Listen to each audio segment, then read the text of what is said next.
परमात्मा श्री राधा कृष्ण के चरणारविंदों में शतकोटि नमन। मित्रों को, जिज्ञासुओं को, धर्म प्रेमियों को, ज्योतिष विज्ञान प्रेमियों को हर हर महादेव, बम बम भोले, नमः शिवाय। मित्रों, संसार में हर मानव मानवी का ऐसा स्वभाव है, संतों से, देवताओं से, पंडितों से और ज्योतिषियों से, हर व्यक्ति अपना अच्छा कैरियर, अच्छा समय, अपना भाग्योदय जानना चाहता है कि जीवन में सुख कब आएगा, अच्छा समय कब आएगा।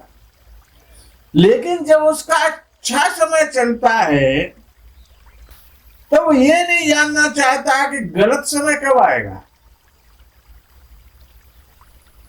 ये तो वो ये जान ले कि जिस दिन उसमें जिज्ञासा, अभिलाषा उसकी हो जाए कि जीवन में संकट कब आएगा, तो फिर संकट का निवारण तो कर लेगा। गलत समय क्यों नहीं जानना चाहता, अच्छा समय जानना चाहता। और जब अच्छा आ जाता है तो गलत क्यों नहीं जानना चाहता है, जबकि गलत भी आना है, गलत ज्यादा आना है, अच्छा कम आना है, ये तो हर व्यक्ति जानता है। तो आज कुछ विशेष चर्चा जीवन से संबंधित विशेष विचारों का प्रदान ज्योतिषीय माध्यम से आपके सामने प्रस्तुत करते हैं।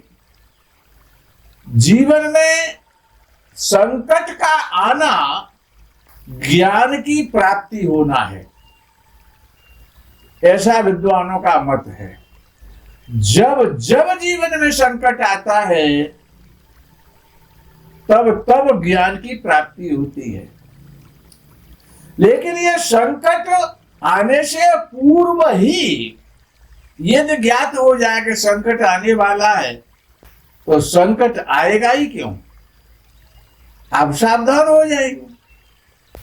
अर्थात संकट कब आता है जीवन में, इसको समझना है कि कोई व्यक्ति सर्विस कर रहा है, व्यापार कर रहा है, पॉलिटिकल क्षेत्र में है, राजनीति कर रहा है, कोई तो कार्य करेगा। किसी भी क्षेत्र में है, किसी भी कार्य विशेष क्षेत्र में है, चाहे वो प्रॉपर्टी का काम करता है, चाहे वो दुकानदार है, चाहे वो कंपनी मालिक है, चाहे वो सरकारी सर्वेंट है, चाहे वो राजनेता है, मंत्री है, मुख्यमंत्री है, जो भी है, कुछ तो है, कुछ तो करता होगा। तो उसको परेशानी कब मिलेगी? सबसे पहला है दशम भाव का स्वामी। दशम भाव का स्वामी जब भी षष्ठ भाव में, अष्टम भाव में या द्वादश भाव में बैठता है, यानी दशमेश का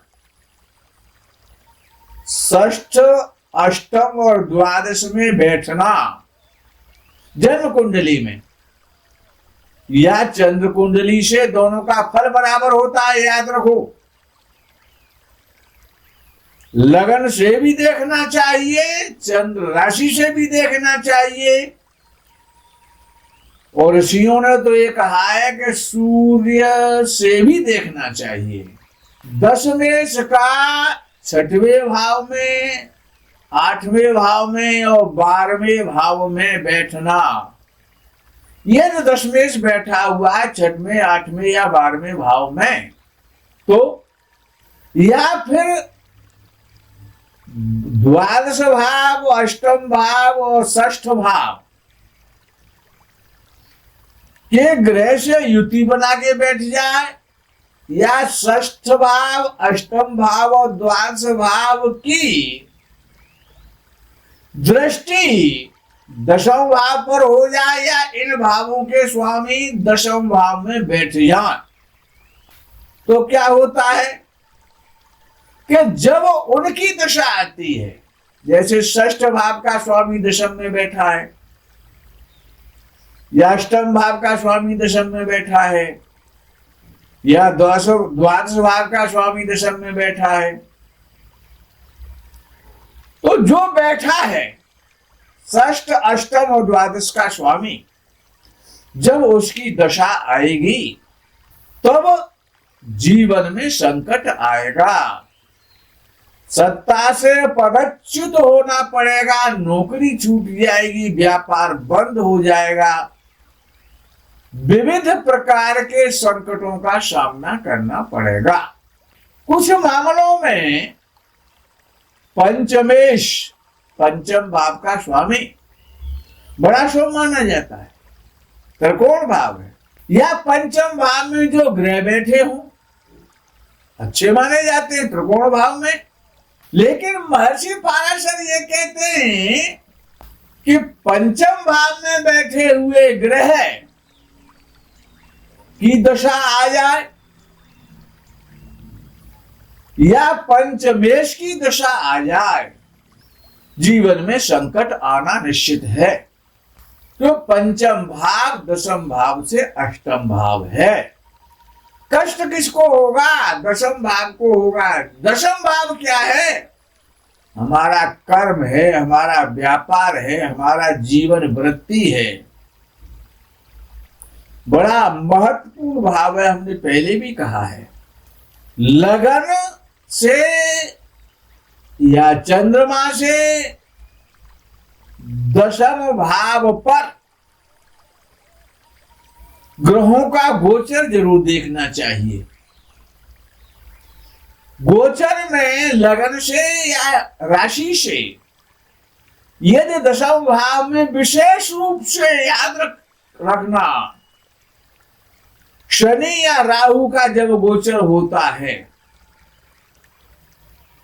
दशम भाव पर लगन से या राशि से, जब शनि या राहु का गोचर होता है, और विशेष रूप से जो लोग राजनीति क्षेत्र में जो कार्य करते हैं, तो उनका पतन निश्चित है, संकट आना ही आना है, सत्ता से हाथ धोना ही पड़ेगा, पदच्युत हो जाएंगे, सम्मान मिट्टी में मिल जाएगा, संकट आना ही आना है। यदि राहु या शनि का गोचर लगन से या दशम से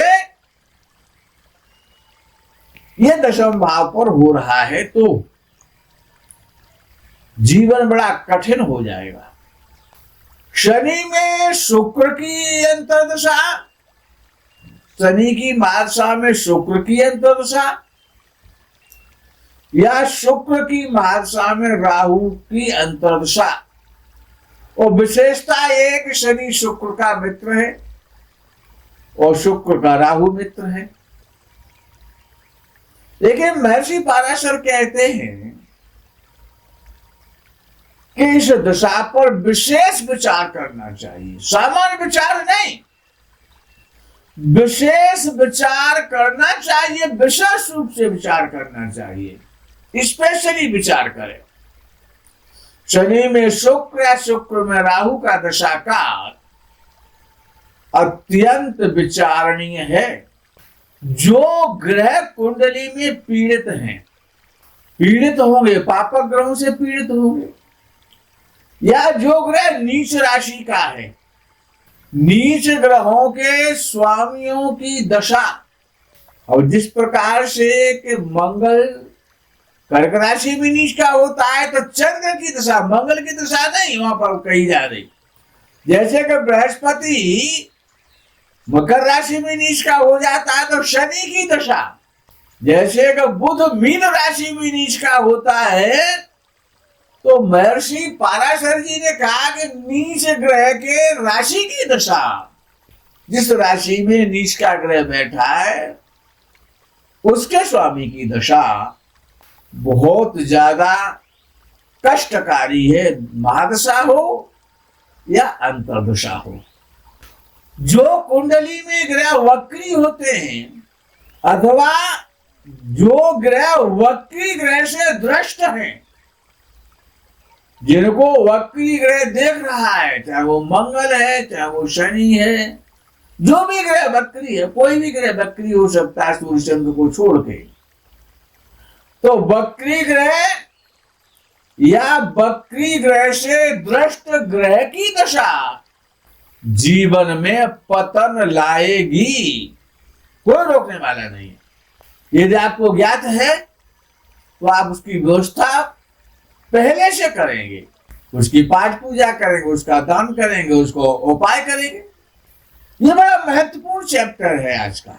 शनि की दृष्टि सूर्य पर हो या जन्म कुंडली में जिस भाव में सूर्य आपका बैठा हुआ है और सूर्य से शनि का गोचर हो, यानी जिस भाव में आपका सूर्य बैठा है, गोचर में जब भी शनि सूर्य के भाव से गोचर करेगा, सूर्य के ऊपर से गुजरेगा, जन्म कुंडली के सूर्य से, जन्मांग में सूर्य से, या शनि की दृष्टि सूर्य पर हो, तो यह गोचर बड़ा महत्वपूर्ण है। या तो भयंकर आपकी उन्नति कर देगा एकदम, या फिर बहुत ज्यादा उन्नति हो चुकी है तो एकदम धरा पे ला देगा। याद रखो, या तो जमीन से और आसमान की यात्राएं कराएगा, बहुत बड़ा आदमी बना देगा, या आप बहुत बड़े आदमी बन चुके हैं तो फिर सड़क पर ला देगा। ये गोचर बहुत महत्वपूर्ण है, शनि का गोचर और राहु का गोचर, दोनों का बराबर फल है। याद रखो, राजनीति और राजनीतिज्ञ, राजनीति में उच्च स्थान, मंत्री पद प्राप्त करने के लिए, मंत्री बनने के लिए लगन, चंद्र लगन और सूर्य लगन, तीनों का बलि होना बहुत आवश्यक है। और लगन स्थान, चतुर्थ भाव, पंचम भाव, नवम भाव और दशम भाव में सूर्य जरूर होना चाहिए। या तो लगन में हो सूर्य, जो भी राजनीति करना चाहते हैं या जो भी राजनीति के क्षेत्र में उनकी बात कर रहा हूं, विशेष रूप से या तो सूर्य लगन में हो या चतुर्थ भाव में हो या पंचम भाव में हो, नवम भाव में हो या दशम भाव में हो, तो व्यक्ति राजनीति के क्षेत्र में उच्च पद प्राप्त करेगा। राजयोगों की संख्या अधिक मात्रा में जन्म कुंडली में होनी चाहिए। नवम भाव यानी भाग्य भाव, दशम भाव यानी कर्म भाव, एकादश भाव अर्थात लाभ भाव, इन तीनों भावों को पॉलिटिकल क्षेत्र में सफल होने के लिए, सफलता प्राप्त करने के लिए बलवान होना ही चाहिए, तभी आप अच्छे मंत्री पद को प्राप्त कर सकते हैं। लोकतंत्र का कारक शनि है और हमारे यहाँ लोकतंत्र है भारतवर्ष में, कई देशों में है यद्यपि लोकतंत्र, लेकिन भारत का लोकतंत्र सबसे बड़ा है। लोकतंत्र का कारक और कारण शनि भी कुंडली में बलवान होना चाहिए पॉलिटिकल क्षेत्र में जाने के लिए। शनि राजनीति की रीढ़ की हड्डी है, धुरी है जिस पर राजनीति राउंड करती है।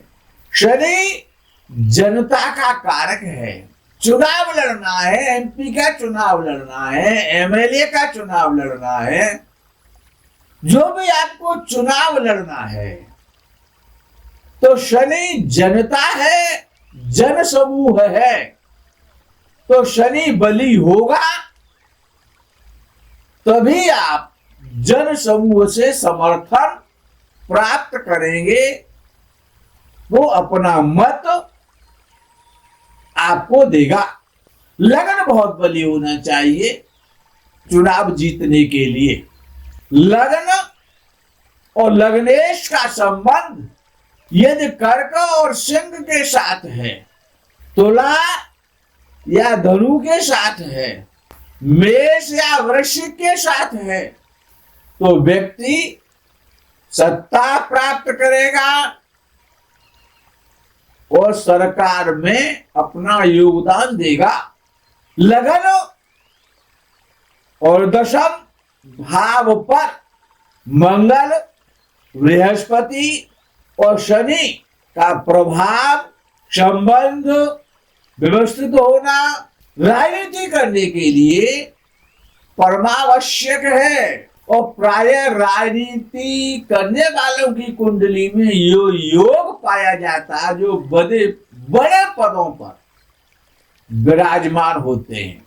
महाभागी योग, महापुरुष योग, नीचभंग आदि योग, लग्नाधि चंद्राधि योग, बासुमती योग, केंद्र और त्रिकोण का राजयोग, केंद्र त्रिकोण का संबंध, प्राय जो भी पॉलिटिकल क्षेत्र में जो बड़े पद उच्च पद प्राप्त करते हैं उनकी कुंडलियों में देखा जाता है।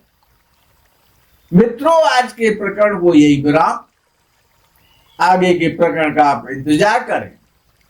तब तक के लिए हर हर महादेव, बम बम भोले, नमः शिवाय, जय गौ माता की।